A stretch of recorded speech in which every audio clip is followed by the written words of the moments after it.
Hi, and welcome to Mindful, Beautiful, and Thriving, a podcast series by Tharaka Foundation focused on youth mental health. Before we begin today's episode, I just wanted to let you all know that all content that is found in our podcast is created for informational purposes only. This content is not intended to be a substitute for professional medical advice, diagnosis, treatment, or therapy. Always seek the advice of your physician or other qualified health provider with any questions you may have regarding a medical condition, and never disregard professional medical advice or delay in seeking it because of something you have heard in this podcast. Thank you so much, and without further ado, let's get started. Hello, everyone, and welcome back. From the moment we step into high school, it often feels like our every step is either taking us closer or farther to our dream college. It feels like every action plays an overwhelming role in determining whether we get accepted or not. And today, to break all of these myths, we have an exceptional guest, Shane Brent Maldonado. He's a Bay Area based college counselor and currently the director of college counseling at ConLab School in Mountain View. He understands the pressure we feel and definitely found a way through it. Hi, thanks for having me. Just real quick, my last name's Maldonado. Okay. Since we're going to discuss about college and career journeys, it's only right that we begin hearing about your journey.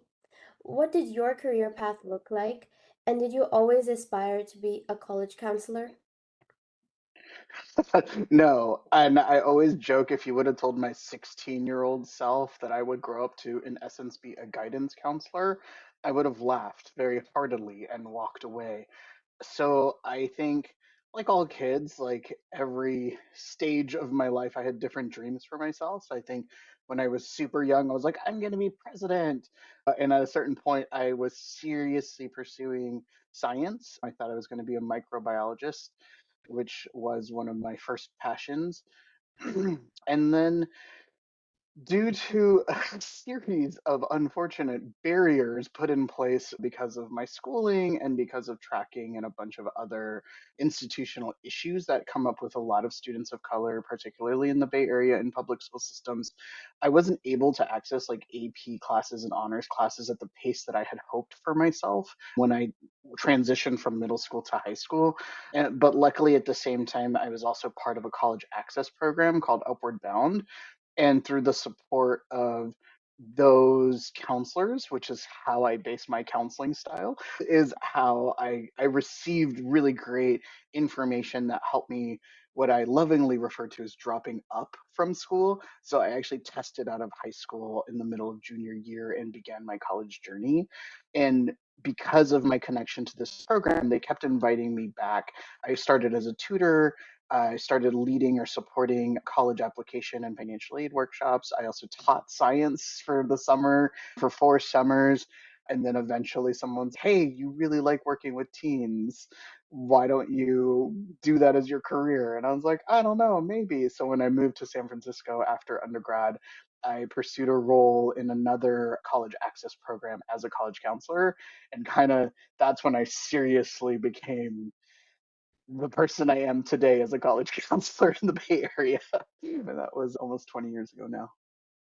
Well, I think that's fascinating that even though you couldn't get the opportunity that you wanted, you made use of what you had and using like your volunteer and service, you're actually able to turn that into a profession and a career now.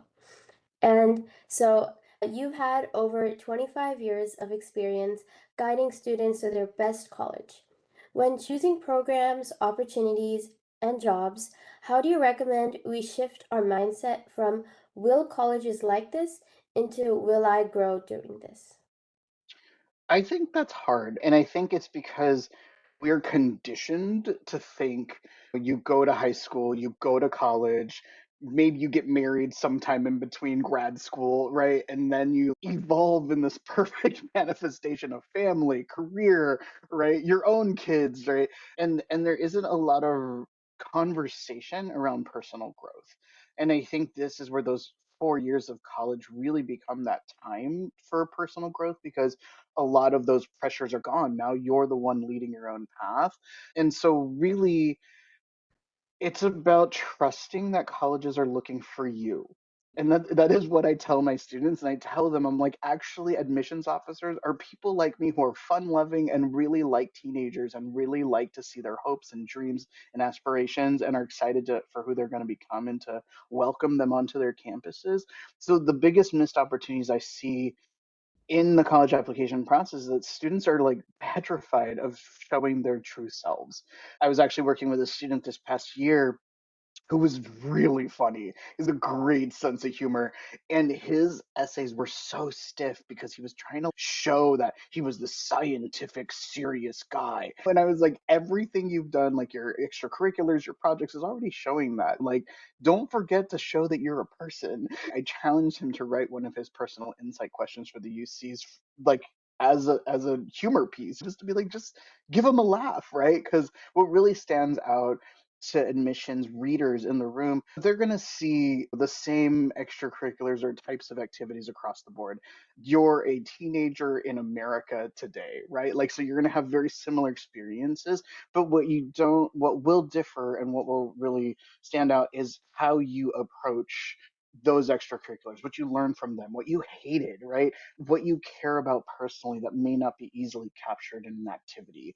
So a lot of times this is where students miss those opportunities to be like, I live in a multi-generational home, right? They fail to say that their grandparents live with them and maybe they're part of that care for them. Or maybe the grandparents part of their care because both their parents are working, right? That's really powerful to know. And then that gives the context of, wow, you're being cared for by your grandparents. Your parents are working full time, and you still manage to get yourself to camp or to get through this project by yourself without support at home, right? So it really paints a fuller picture of what your lived experience is every day. And so it's really the hope is, are you working on your public speaking skills, right? Are you working on your empathy, right? Are you working on your compassion for other people? Are you striving to find a project that really sparks you, right? Maybe you're undecided. And so really thinking more about opportunities you approach as, what is it that I'm really struggling with? Like, I think a lot of students, when they see me present, they're like, "Oh, you're like so good at it." And I'm like, "Yeah, I was shy and petrified once too, and sometimes I still get shy, right? Like, it's all a performance." And why I joke about that is because I literally took acting classes. I took acting and directing classes, and those have served me so well in my career when it comes to public speaking, when it comes to thinking on the fly for certain things. So, but I think it's hard. It's hard to translate. Think about your growth, right? I would say think about something that you're scared to do, but you know you probably should, and that's the direction you should go. So if you're really scared about speaking in public and there's a speech and debate club, you probably should join it. I don't know if that answered that. Yeah, so it's like moving away from just doing what's in your comfort to expanding that. And that's like where the growth happens. So instead of like when you're choosing a club, like doing, oh, I think a college is gonna, if I join this club versus joining a club that where it's something that you can improve in and you take that, then actually you're showing them that you're ready to take challenges rather than just sticking into what you want. And I think one key thing that you did mention was like that colleges don't really like obviously your extracurriculars and all matter, but they do look for who you are and what your lived experience is because everyone has most likely very similar activities that they do, but what differs is their lived experience and their background. And if you highlight what makes you unique, then there's a more chance of you standing out in a crowd. Yeah, and I'll add to that too that I think as teenagers, it's really hard to understand what does standing out mean? And I think this is where we get into the language of the spike. What standing out means and also what is meaningful, because for some students, they don't think like that example of having grandparents that are your primary caregivers while your parents are working full time, that's their normal. Right? So they don't like they're like, well, why would a college person want to know about that? Like that's just my grandparents, like, right? And then when you take yourself out of your personalized situation, this is where an admissions reader is like, wow, that must be really tough. You're juggling this multi-generational home, you're juggling this different set of responsibilities for yourself, right? So the story the story that you're living reads very differently to someone on the outside, and it's a positive, right? And so I think that's where kids get scared to kind of talk about that lived experience part, because this is again why I was just like, convincing a teenager to figure out what your growth edge is, that's near impossible, right? But demonstrating what your implicit skills are by telling us these stories of yourself, that's where college admissions readers really learn what skills you have and how you've grown, right? Got it. Yeah. And then you also mentioned the spike, which is something that makes people stand out. But we students often feel like we need to be like a well-rounded robot to get accepted. So, what's one value of being spiky, like having one deep, genuine interest versus being well-rounded? Well, first I want to break the myth of the spike, because I think what happens, this is one of my Shane taglines this last month, was students and families see a spike, colleges see a flat line, right? And what happens is, so at our school, we have a robust robotics team which has multiple leadership roles. Unfortunately, all of those unfortunately, fortunately, all of them revolve mentorship, right?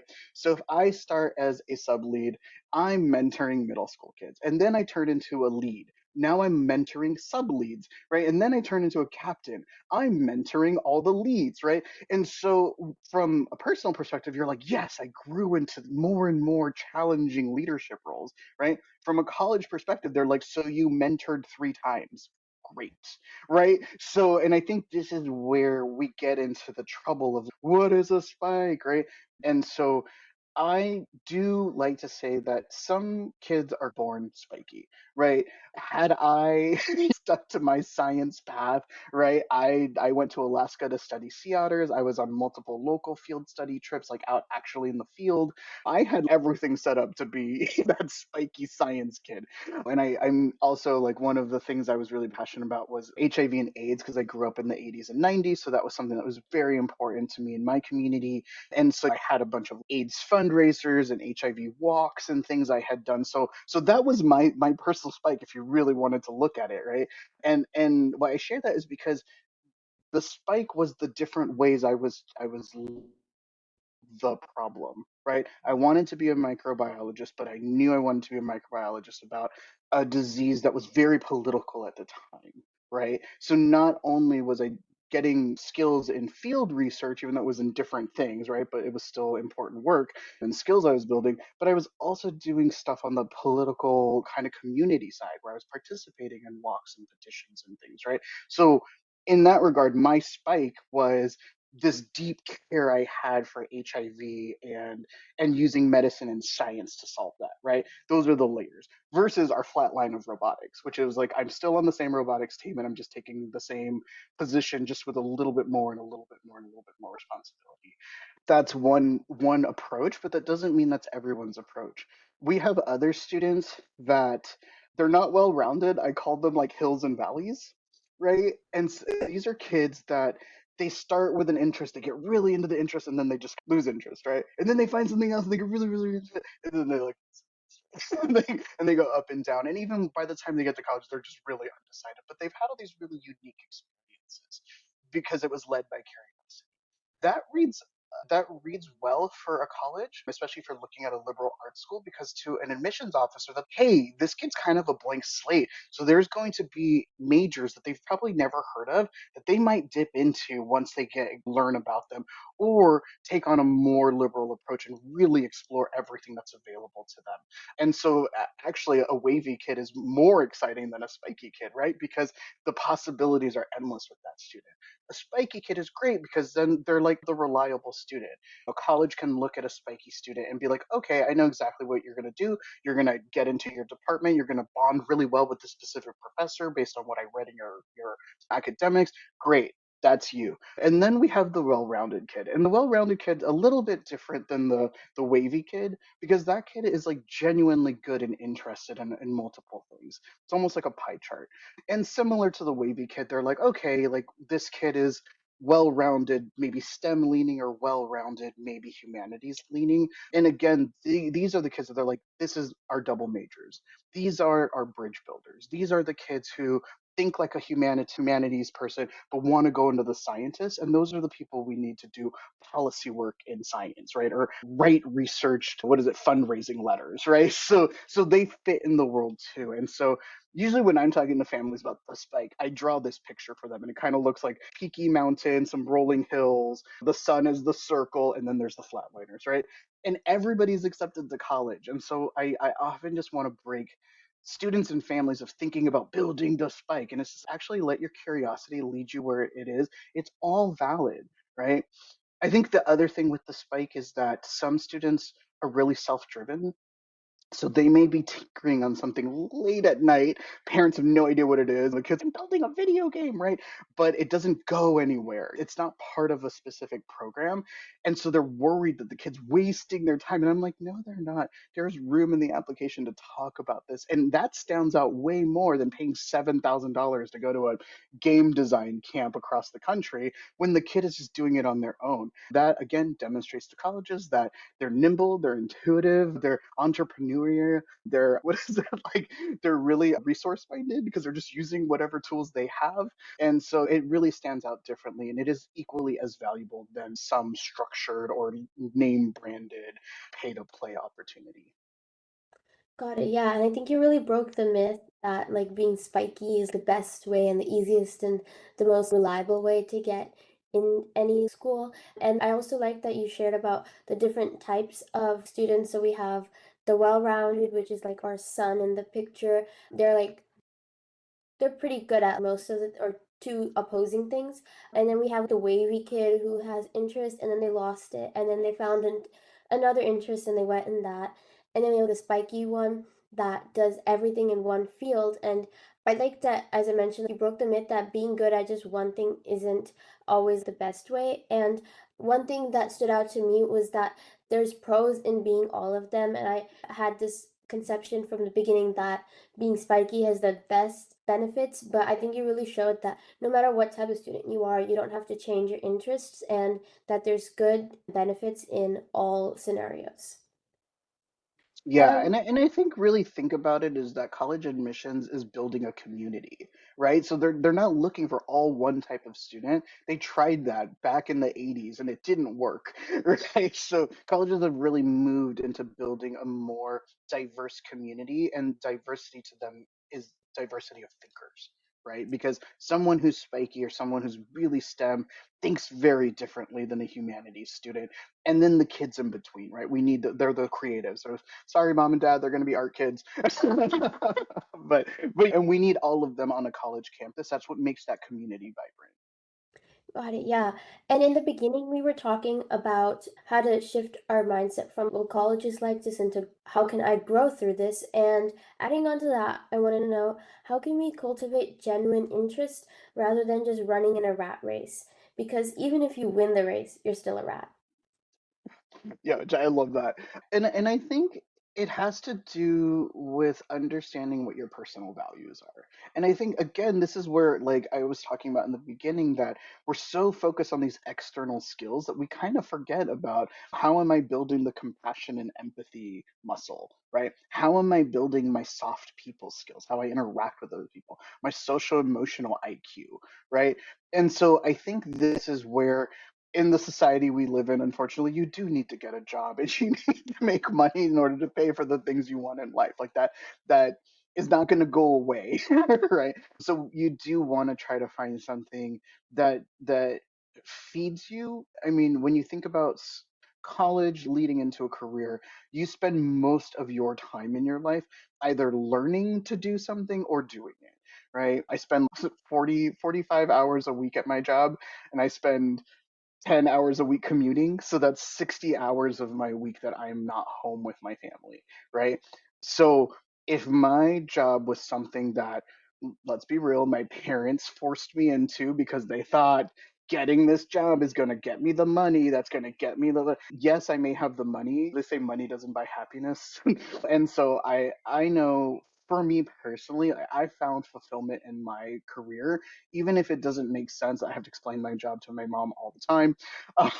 And I'm not saying that I make enough money for my lifestyle. And that's a whole nother podcast about financial literacy. But and I think that the fulfillment that I have in helping students every single year, helping families figure it out, helping low income families make it affordable, right? Like that makes my job not feel like a job. And all the skills that I need for that are skills I got as my undergrad degree, the transferable skills I have around research, data, reading very dense, dry information and making it fun and alive for others. In addition to those soft skills that I have for just naturally warming up to people and making them feel welcome. So all are the skills that you should be working on. And so really it's deciding, is a hobby going to be a career for you? Or do you want to just leave it as your hobby and have your career be something that's totally parallel, adjacent, or not related at all? Right? I think those are decisions you make once you get towards the end of college, because at that point you've figured out who you want to be in your 20s and 30s. And at that point, this is where you decide for yourself. My moving back home, my moving back to my original area that I grew up in, to my parents still live there. Do I have close connections to the community I once was a part of? Or am I now part of this new community in this new state or city that I'm in where my college is? Do I see myself a career starting there? Or do I see myself going even further? And I think it's more about embracing the journey and not getting fixed on it. I think really starting with my generation, the idea that you go to college and then you get a job and you're at that job for 40 years is a myth, right? I mean, that is not true at all anymore. It's more common to actually change careers entirely, industries entirely, 5 to 6 times in your lifetime. And so this is also where it's really approaching it as the what are my next 5 years going to look like? So what are my next 5 years after that going to look like? Because if the pandemic taught us anything, it's all unpredictable. So really it's about investing in yourself, investing in skills that can be used across multiple industries, and also challenging yourself to continue to pursue hobbies or pursue personal interests or learning for the sake of your own growth. That really is what will make the journey towards a career more impactful for you. Got What it. I answered Yeah. that. Yeah. And one thing that you mentioned in yours is that your career you find it fulfilling. So it's not, you're not thinking of it like I have to go for a job or like I'm just doing this for money, but you're like you have a deeper purpose behind it, so it doesn't feel like a chore to you. And I think that is something that's valuable because sometimes if we're just doing something just for the output or the like benefit or like in like this case like a job for the money, then we're just like running in that rat race. But like you have genuine interest in your career, which is why you actually enjoy coming every day. And even though you've spent so much time in commute, it doesn't feel like you don't dread it. And I think that's really valuable. So now shifting gears a little bit, as students, we're often juggling between academics, extracurriculars, sports, and social life. And because of this, the words stress, anxiety, and depression are used way too frequently. So what do you think is a healthy balance between the two? So I think, and Sarat, you know this because you read all of my newsletters. I always make parents cry when I tell them to stop and to enjoy this time with their family, with their kids. And I think that that's part of it. I think as even as educators, as parents, we put a lot of pressure on our kid because we're so worried about their future, right? And really, we're missing out the best years of our time together, especially when you get to high school. The years go by really fast. And when you're spending time shuffling your kid back and forth to all these activities, at a certain point, you miss those opportunities to have meaningful connection with your kids. I know there was a point in my own life where I had a deep disconnection to my family, which led to some severe depression, which I did get help for. Please go to therapy, kids. But and one of the things that grew out of that was me and my mom, whenever I was stressed out, we would just go drive around, right? And it was really funny. We'd start people watching, and then there was like this one place that always had the giant TV playing, so we'd always stop by to see what they were watching, and it just became this really fun way to be with my mom in those rough years that wasn't about going to college, and it wasn't about who I'm going to grow up to be. It was just about us hanging out together. And I grew up in Monterey, so we had 17-mile drive and Asilomar and Spanish Bay. So we had lots of really pretty places to drive to. And I think that that also just informs kind of how when I'm counseling students, I try to remind their families that, like, hey, like this summer, don't do 10 things, maybe do 9 things. And the 10th thing is you go do a fun thing together as a family that has nothing to do with college. I also think that there is a little bit of a fever pitch around, like, well, you have to get into the best college because and I'm like, you really, it's not the end of the world if your kid has all the skills academically, socially, and emotionally to go to the right fit school, they will thrive, right? But if you force them to go to a school because of branding or because your perception of how that's going to make them achieve, they're going to be miserable, and that achievement isn't going to happen. I've seen this every single year.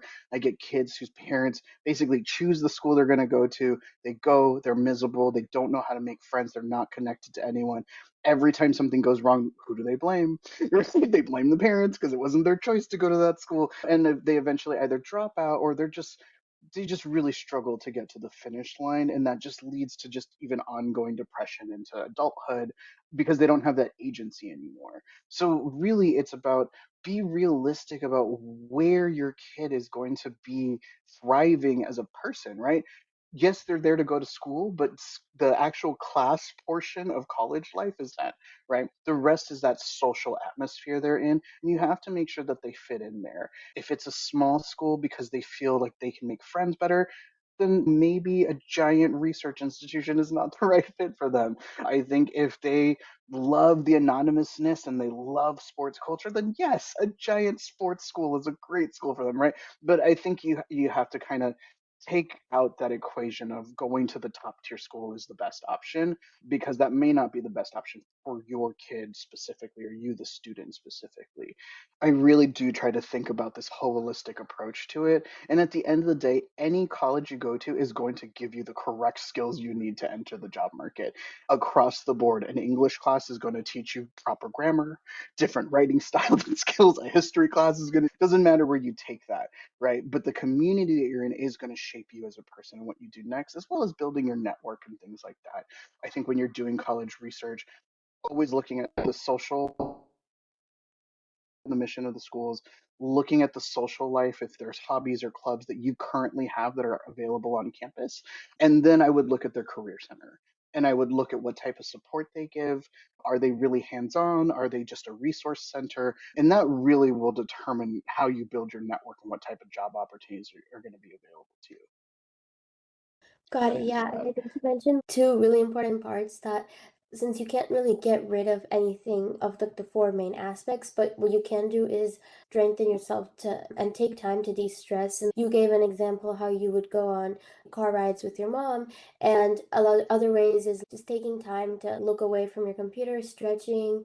And at Dharka too, we do teach mindfulness through art. So doing art activities with clay or literally simply drawing. It doesn't have to be so exquisite and big, but just taking time to look away from your computer and do something that does not relate to going to a good college or school. And I do also like the idea of going out with your family, spending time that where you don't have to quite think about where this is not the first thing on your mind all the time. And so, thank you so much, Shane, for joining us today to share the importance of being unique and caring about our growth and journey rather than the prestige of a college. I truly enjoyed our conversation, and I can't wait for our second episode together. You are listening to Mindful, Beautiful, and Thriving, a podcast series by Tharaka Foundation. As part of our youth series, we will be releasing new episodes every month, so make sure to continue to check those out. We hope you enjoyed this podcast, and we thank you so much for listening.